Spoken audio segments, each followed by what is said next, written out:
جی doctor صاحب، ہمارا آج کا دوسرا سوال ہمیں عرفان جمیل صاحب نے پسرور سے لکھا ہے. کہتے ہیں السلام علیکم ڈاکٹر صاحب. وعلیکم السلام رحمۃ اللہ. پھر کہتے ہیں کہ ختم القرآن کے بعد عموماً لوگ بچوں کی رسم آمین بھی کرتے ہیں. رہنمائی فرما دیجیے کہ اس رسم کے موقع پر کس طرح کا کلام اور دعائیں پڑھنی چاہیے. بہت شکریہ.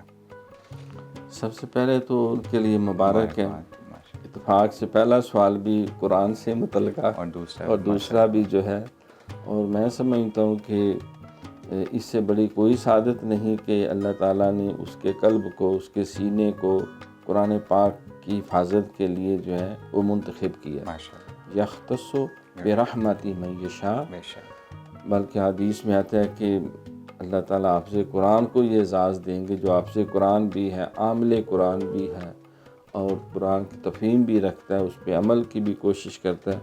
تو انشاءاللہ تعالیٰ اس قرآن کی برکت سے اللہ رب العالمین کلام پاک کے اعزاز کے طور پر اسے کہے گا تم قرآن پڑھو، الحمد سے شروع ہو جاؤ اور جنت کی زینیں طے کرتے جاؤ.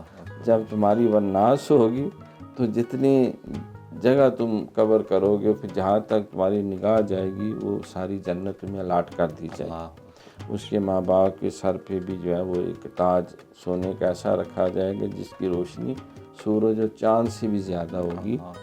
تو اب ختم قرآن کا مرحلہ ہے، تو سرکار نے فرمایا کہ ایسی پاکیزہ مجلس میں دعا مانگنے میں کنجوسی نہیں کرنی چاہیے، خوب مانگے. ختم قرآن کی مجلس ہے اور اللہ کا کلام مکمل ہوا ہے، تو سب سے بڑی دعا تو یہی ہے کہ اللہ جو ہمارے بیٹے نے یہ قرآن حفظ کرنے کی سعادت حاصل کی ہے، یہ اس کے لیے رحمت ثابت ہو. یہ نہ ہو یہ دل و بہی کثیر ہوں اور یہدی بہی کثیرہ، بہت سارے گمراہ بھی ہو جاتے ہیں، بہت سے ہدایت بھی پا جاتے ہیں. تو اس کو یہ قرآن اس کے لیے نور ثابت ہو، ہدایت ثابت ہو، اور اس کو یاد رکھنے کی توفیق ملے. اور بلکہ صرف دعا نہ کی جائے بلکہ انتظام بھی کیا جائے. جب اس نے قرآن حفظ کیا تو اس کا وہ دور کرے، اس کا ورد کرے، نماز تراویح میں سنائے، شبینہ میں سنائے، ماں باپ بھی سنیں اور اپنے اساتذہ کو بھی سناتا رہے. بزرگوں کا کہنا ہے اگر حافظ قرآن ہر روز 3 سپارے ڈیلی وہ ریوائز کرتا رہے، چاہے دیکھ کے ہی پڑھتا رہے، تو وہ انشاءاللہ قرآن اس کے پاس محفوظ رہے گا. پھر یہ بھی دعا مانگی جائے کہ اللہ جو قرآن پڑھا ہے اس پہ عمل کی توفیق ملے، اور اس کی حسنات و برکات اس بچے کے لیے، ماں باپ کے لیے، بہن بھائیوں کے لیے، عزیز و اقارب کے لیے جو ہے وہ اللہ تعالیٰ عام کرے، اور اس کا نور پورے معاشرے کے اندر اللہ پھیلا دے.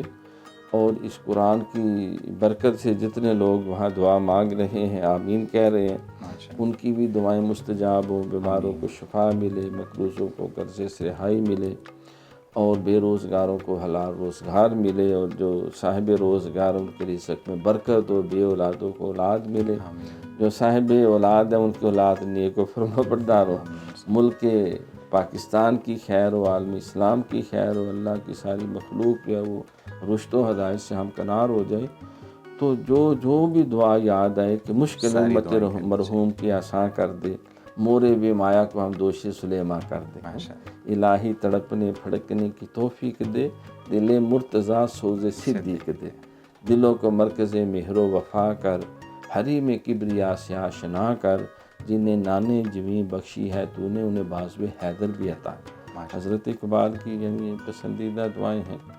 تو انسان کو اپنی زبان میں، عربی میں جو دعائیں بھی ہیں، اور پھر یہ بھی دعا کرے اللہ پڑھنے پڑھانے میں اگر کوئی ادب اداب تلفظ میں کمی رہے گی تو اپنے کرم سے وہ بھی ہمیں معاف فرمائے. ماشاء اللہ، بہت شکریہ ڈاکٹر صاحب. جی عرفان جمیل صاحب، ڈاکٹر صاحب تو مبارکباد پیش کر چکے، میں اپنی طرف سے اور اپنی ٹیم کی طرف سے آپ کو مبارکباد پیش کرتا ہوں. آپ اسے قبول کیجیے، اور دعا ہے کہ اللہ آپ کے بیٹے کا یہ قرآن ختم کرنا آپ کے لیے نور اور رحمت بنائے.